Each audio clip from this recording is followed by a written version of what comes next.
bonus baru, rezeki baru. Sebelum kita jawab ya Ustadz ya, Ya. tadi pertanyaannya kan harusnya jawabannya panjang deh. Sebelum itu kita saksikan dulu yuk tayangan yang berikut ini. Video yang memperlihatkan momen pria ijab kabul lalu menjatuhkan talak pada istrinya viral di media sosial. Video yang diunggah akun Instagram trending_Bima Dompu ini diketahui terjadi pada 5 Juli 2021.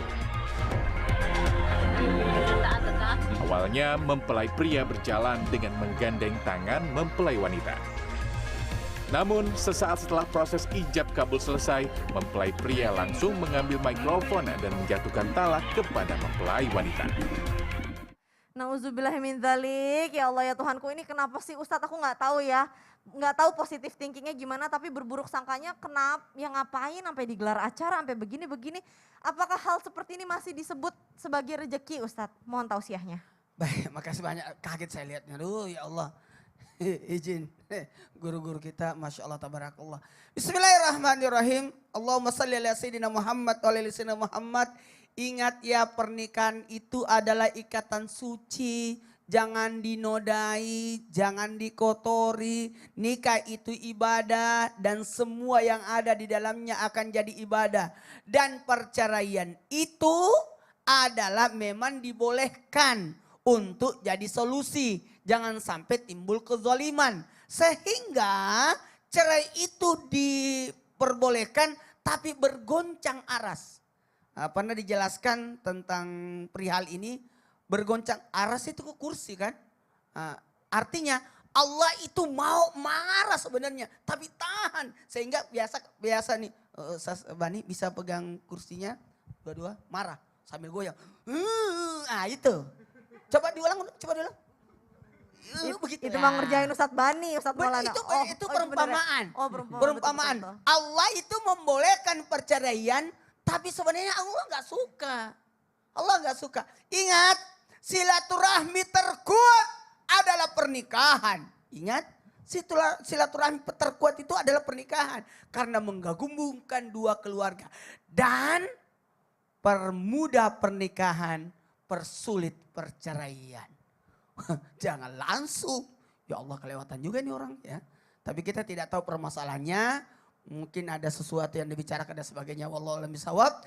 Dan pertanyaan Ibu Caca tadi. Gimana nih? Masih ada nggak rezeki setelah perceraian? Kan ada orang cerai. Cerai mati, cerai hidup. Biasanya kalau cerai mati itu aman-aman aja. Takdir Allah. Ya, tapi cerai hidup ini yang biasa jadi permasalahan sebenarnya. Ya, kalau permasalahannya orang cerai mati susah move on.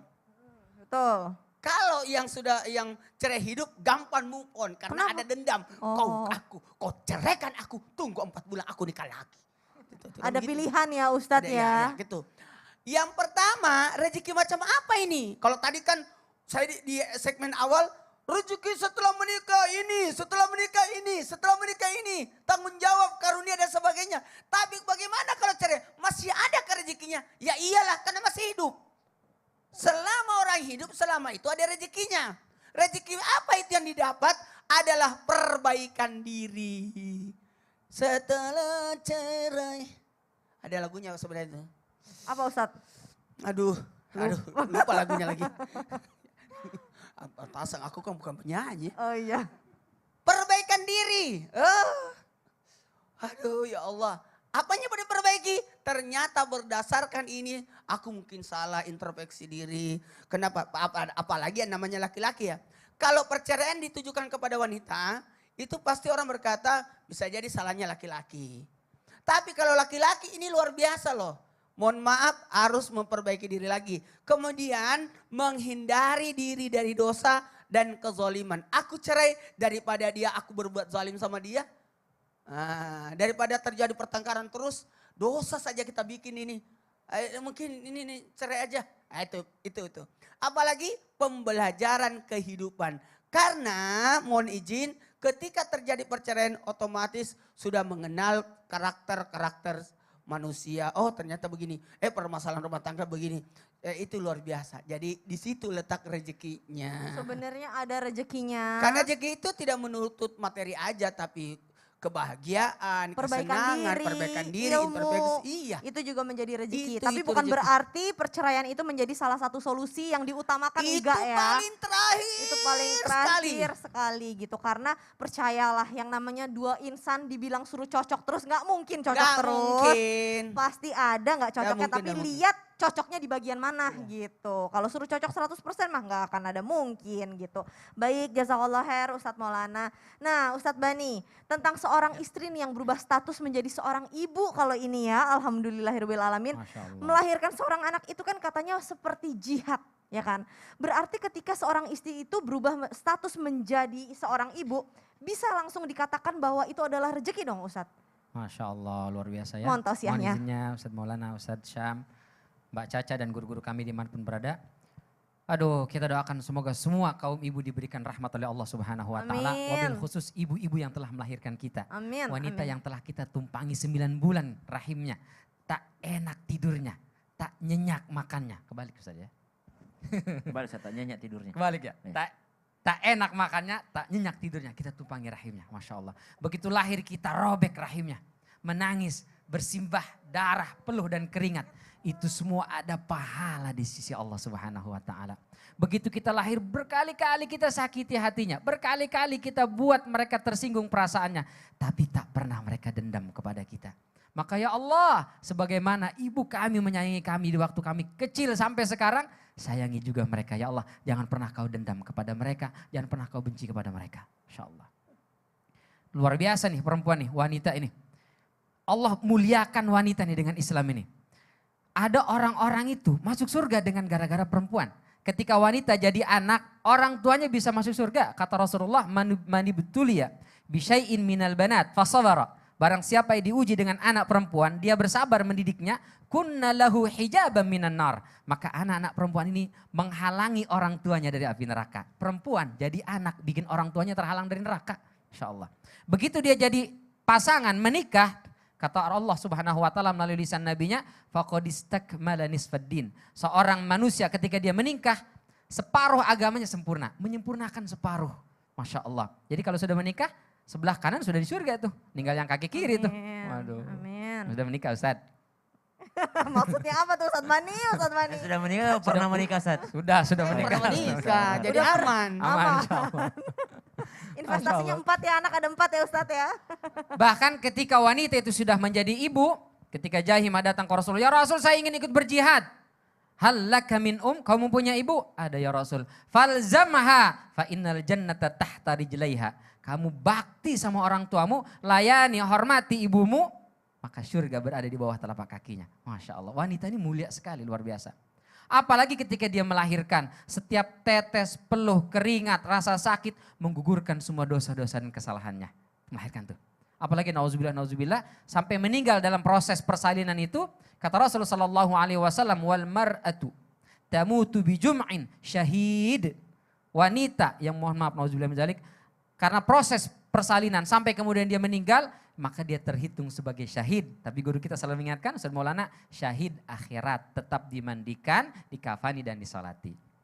Syahid, Masya Allah luar biasa. Maka seorang wanita jangan takut punya anak. Saya takut Ustaz melahirkannya sakit. Nanti kalau sudah lahir gimana nanti? Kami berdua aja nih suami istri pas-pasan Ustaz. Apalagi kalau punya anak. Setiap anak datang membawa rizki. Allah jamin itu dalam surat Al-An'am ayat 151. Kata Allah Subhanahu wa taala, jangan takut min imlak wala taqtulu auladakum min imlak. Jangan kalian bunuh anak-anak kalian karena takut miskin. Nahnu narzuquhum wa iyyakum. Ya. Nahnu narzuqukum wa iyyahum dalam surat Al-Isra ayat 31. 2 kali tuh. Ada orang tidak mau punya anak karena memang sudah miskin. Sudah miskin Ustaz, nanti punya anak tambah miskin. Kata Allah, nahnu narzuquhum wa iyyakum. Anakmu itu sudah bawa rizki dia, ada jatahnya. Kamu pun aku tambah lagi jatahnya. Ada orang yang sudah kaya dia, tapi 2 aja deh cukup. Takut kalau nambah lagi nanti susah pendidikannya. Kata Allah, aku yang ngasih rizki ke mereka dan juga ke kamu. Dua-duanya dapat. Masya Allah. Jadi status baru menjadi ibu, rizkinya nambah insya Allah. Ustaz, soal nambah Ustaz ya. Oh, Masya Allah. Diberkahi mudah-mudahan. Wallahu ta'ala alam Allah, bissawab. ya Rabbal Alamin. Jazakallah khair Ustadz Bani. Artinya emang semua itu udah ada porsinya masing-masing. Tapi bukan berarti juga kita punya anak tanpa berstrategi ya. Maksudnya anaknya terlalu dekat, terlalu kecil-kecil juga kan. Ada gizinya. perencanaan Nah, berencana itu baik, berencana itu keren ya kan, baik, Masya Allah, tabarakallah. Ustadz Syam, Iya. kalau kita ngomongin namanya rezeki, ini jamaah perlu bawa ballpoint, kertasnya sekarang juga jamaah ambil sekarang, karena saya pertanyaannya adalah, apakah amalan terbaik yang membuat insya Allah rezeki kita mengalir terus tanpa henti? Silakan. Baik, tabi guru-guruku Ustadz Bani, Ustadz Maulana, Kak Caca, serta guru-guru kami bahkan Allah Subhanahu wa taala. وَمَا خَلَقْتُ الْجِنَّ وَالْإِنسَ إِلَّا لِيَعْبُدُونَ. Dan tidaklah diciptakan jin dan manusia kecuali untuk mengabdi kepada Allah Subhanahu wa taala, menghamba kepada Allah Subhanahu wa taala. Maka amalan pertama itu jadikan segala yang kita lakukan itu ibadah.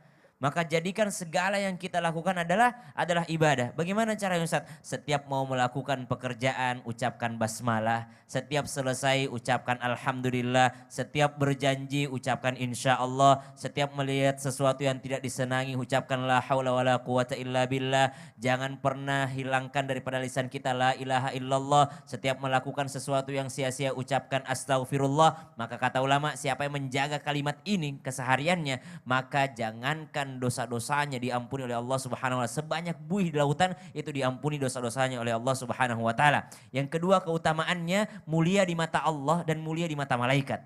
Ya. Kemudian yang ketiga, siapa menjaga kalimat-kalimat tadi, maka dijadikan hidupnya dan matinya kebaikan. Banyak orang hidupnya baik, tapi belum tentu matinya baik.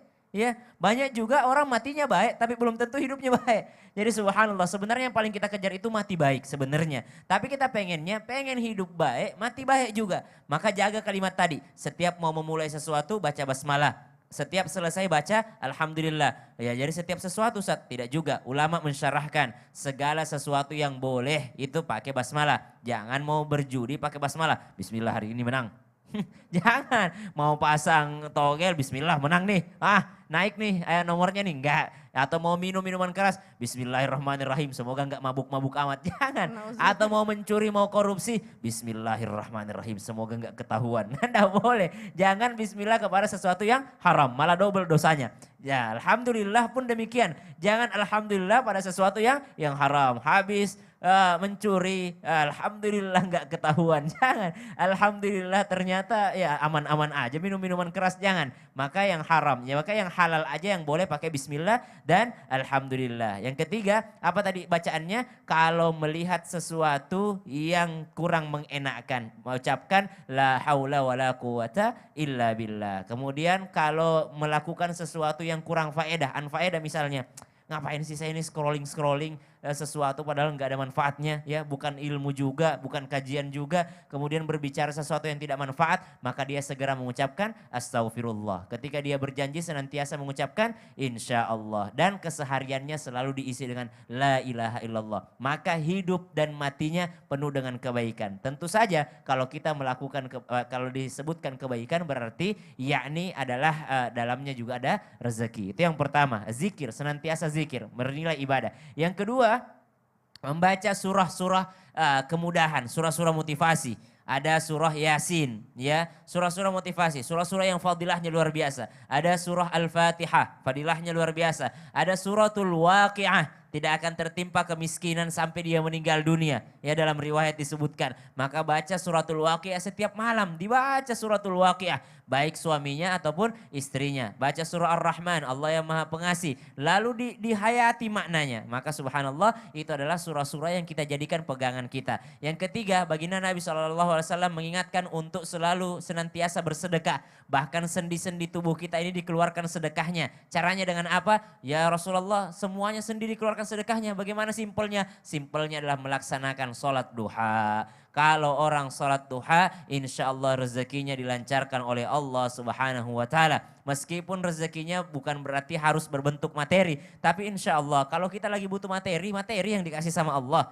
Jadi kalau Allah tuh tahu apa yang kita butuhkan sebenarnya, teman-teman. Mungkin teman-teman mengatakan, saya lagi butuh duit aja ya Allah, ya nggak usah yang lain. Padahal ternyata ada yang lebih hebat daripada duit. Misalnya kalau kita udah sakit tuh, kita tuh nggak butuh duit, kita butuhnya sehat. Orang yang lagi misalnya sesak nafas, dia butuhnya oksigen, subhanallah, dikasih duit. Ada orang misalnya makan lalu keselak, makanan. Dia sangat butuh air. Anda ditawarkan 1 miliar lalu ditawarkan segelas air. Orang bakal milih 1 gelas air. Buat apa dia ngambil 1 miliar habis itu meninggal dunia. Subhanallah. Maka dari itu Allah yang sangat mengetahui kebutuhan kita. Yang terakhir bagaimana supaya rezeki kita lancar setelah menikah. Buat teman-temanku yang mau menikah. Laki-laki itu tidak pindah surganya. Tetap kepada orang tuanya.